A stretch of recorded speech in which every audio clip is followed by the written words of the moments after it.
뭔가 작은 일을 크게 만들어가지고 사건의 당사자한테 뭔가 피해를 더 많이 주는 것 같게 되는 것 같아요. 자기 조회수를 좀 더 올리기 위해서 짜집게 해서 영상을 만들어서 올리는, 자극적인 것만 찝어서 나쁜 쪽으로 허위 정보를 갖다가 상황을 나쁘게 악용하는 사람들이 많아서 좀 걱정이 돼요.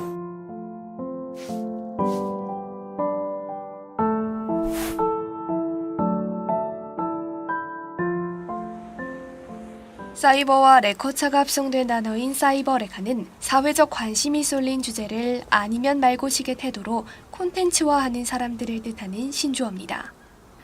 이는 교통사고가 났을 때 사고 현장에 도움을 주러 오는 레커차에서 유래한 단어인데요. 레커차는 사고 차량을 끌고 가는 등 도움을 주지만 사이버레카는 본 뜻에서 벗어난 행동을 하여 논란이 되고 있습니다. 이들은 사회 이슈나 개인의 사생활과 같은 내용의 영상을 업로드하여 얻은 조회수로 수익을 내는데요. 아니면 말고식의 태도로 콘텐츠가 제작된다는 점에서 문제가 됩니다. 사이버레카는 새로 생긴 용어지만 사실 이는 지금까지 여러 가지 모습으로 존재해왔습니다. 과거에는 일명 네티즌 수사대라는 이름으로 활동했었는데요. 관련된 유명한 사건으로는 크림빵 아빠 뺑소니 사건이 있습니다. 당시 뺑소니는 잦게 발생했지만 이 사건은 한 인터넷 커뮤니티 사이트를 중심으로 피해자 가족들의 슬픈 뒷이야기가 퍼졌고 네티즌들이 차량을 추적해 결국 범인을 찾아내는데 도움을 준 사건입니다. 이렇듯 네티즌의 활발한 정보 전달이 순기능으로 작용된 사건도 있는 반면 한 일반인의 사진을 유명 범죄자의 사진이라고 멋대로 유포해 무고한 사람을 범죄자로 만든 사건도 있었습니다. 그렇다면 사이버 레카라 불리는 행위는 언제부터, 왜 등장하게 된 걸까요? 사이버 레카는 최근 급속도로 거대해진 SNS 시장과도 큰 관련이 있습니다. 2020년 10월에 발표된 조사 내용에 따르면 지난 9월 한 달간 국내 유튜브 앱 사용자 수는 4,319만 명으로 나타났습니다. 즉, 우리나라 전체 인구의 83%가 유튜브를 보고 있다고 해석할 수 있는데요. 2020년 40개국을 대상으로 유튜브를 통해 뉴스를 접하는 수치를 조사해본 결과 40개국의 평균은 27%인 반면 한국은 45%를 기록하기도 했습니다. 이처럼 누구나 정보 제공자가 될 수 있는 상황에서는 신속한 정보 전달과 다양한 소통이 가능하다는 장점이 있지만 또 다르게 생각하면 신속한 전달을 위해 정확한 사실 확인이 보제되는 등 여러 문제들이 발생하게 되었습니다.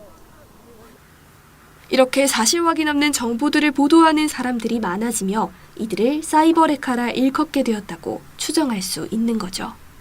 레카를 떠올리면은 레카라는 게 이제 어떤 사건 사고가 일어났을 때 가장 먼저 도착하는 자동차잖아요. 긴급 구제를 하는 비유를 해서 사이버 공간상에서 어떤 사건이 일어났을 때 가장 먼저 도착하는 어떤 주체를 가리키는데 대체적으로는 이제 SNS를 운영한다거나 흔히 이제 유튜브 운영자들이 대체적으로 거기에 속하는데 정보들을 취합을 해서 가장 먼저 전달을 해주고 있기 때문에 이른바 이 사이버 레카다, 사이버 공간에서 가장 먼저 도착하는 소식통 혹은 정보 차량에 비유하고 있습니다.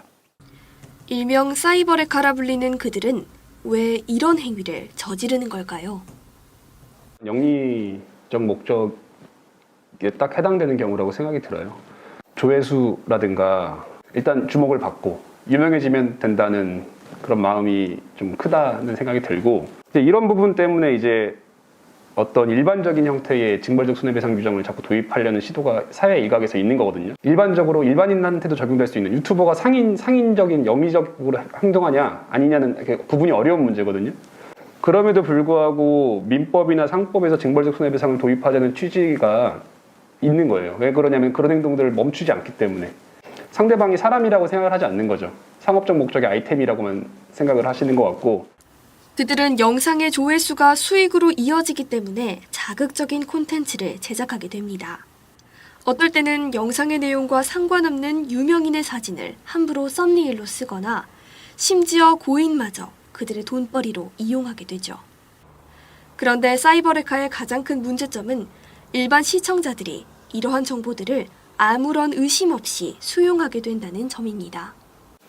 정보 접근성이 높아진 거는 사실 굉장히 예전부터도 그러긴 했는데, 얼마 전에 그 시사인 잡지에 따르면은 그 우리나라 사람들이 가장 믿는 매체 중 하나가 유튜브더라고요. 유튜브가 압도적으로 1위를 차지를 했어요. 오늘 유튜브 같은 경우는 옛날에 우리가 지식인 같은 거에 아무리 전문가가 답변을 달아도 사실 별로 그렇게 믿음이 가지는 않았잖아요. 그런데 유튜브의 경우에는 그것과는 또 달리 굉장히 신뢰성을 준다는 게 좀 큰 문제인 것 같아요. 이게 정확한 사실 정보가 확인되지 않았음에도 불구하고 유튜브에서 이렇게 말했으니까 이게 맞을 거야, 이렇게 말하는 사람들이 좀 많아졌기 때문에 그게 좀 큰 문제가 되는 것 같고, 진실이 아닌 내용들을 쏟아내는데 그게 굉장히 사람들을 호도하기 쉽고, 이런 부분들이 큰 문제가 되고 있다고 생각을 합니다. 신문, 방송, 인터넷 언론, 포털 사이트, 유튜브, SNS 등 우리나라의 언론 매체 중 가장 신뢰하는 매체를 순서대로 2가지만 말씀해 주세요 라는 질문에 유튜브는 1순위 기준 13.0%, 중복 응답 기준 19.2% 응답률로 역대 신뢰도 1위 매체를 차지했습니다. 특히 유튜브의 주 시청자인 학생들의 신뢰도가 높기 때문에 유튜브를 규제하기 위한 방안 마련이 강조되고 있습니다. 그러나 이를 법적으로 규제하는 데에는 여러 쟁점이 팽팽하게 맞서고 있습니다. 거짓된 정보로 제작된 콘텐츠는 사이버 명예훼손죄로 처벌받을 가능성이 있지만 섣부른 제재나 처벌은 온라인 검열이 될 수도 있기 때문입니다. 이 쟁점에 대해서는 정보통신망법 제70조가 규정되어 있습니다. 그러나 대법원에 따르면 2016년 기준 정보통신망법 위반 혐의로 기소되어 징역형을 선고받은 사람은 전체 22%에 불과하다고 하는데요.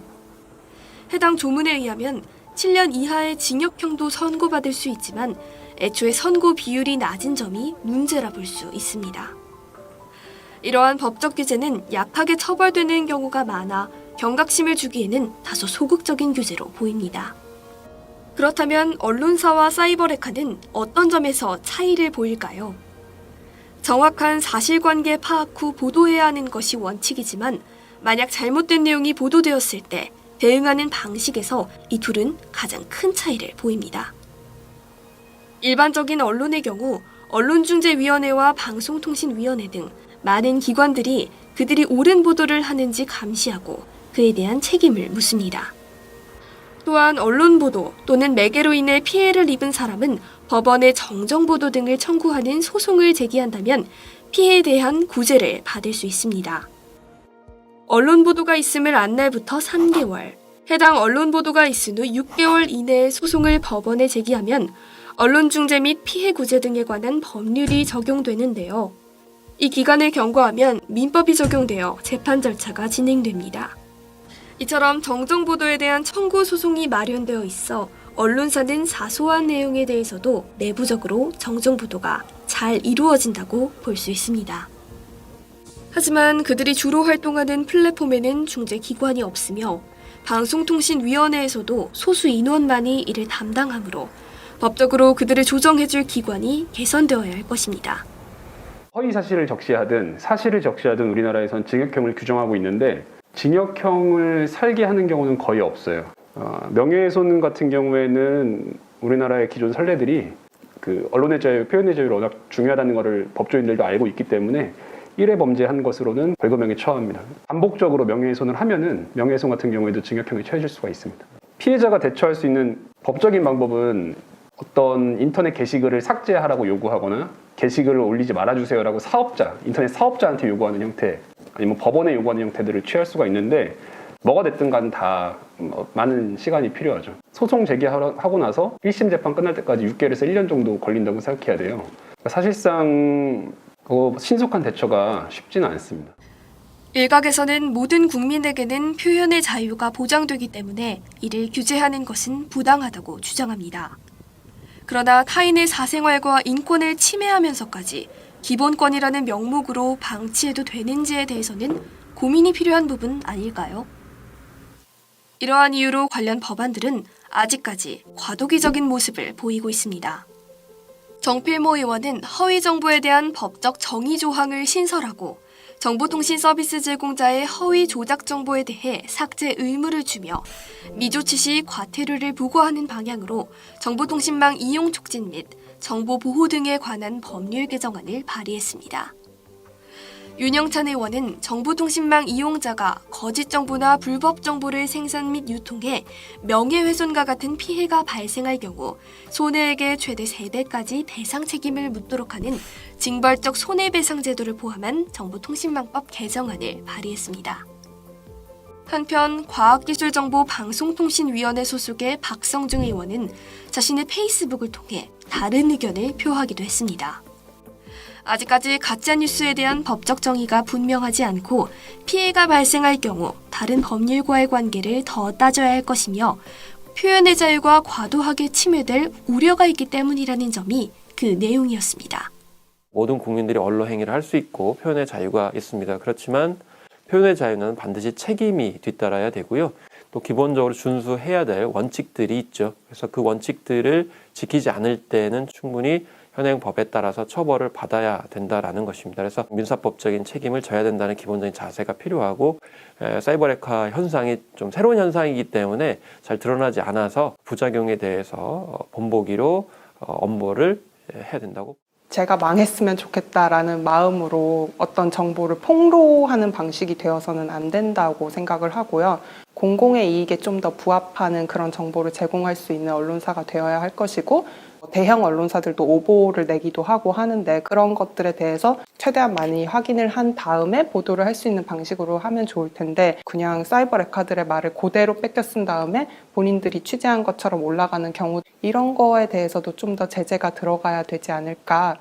표현의 자유라는 점에 몰두하여 기본적인 상식과 도덕을 지키지 않고 개인의 안위만을 생각하는 행위는 근절되어야 마땅합니다.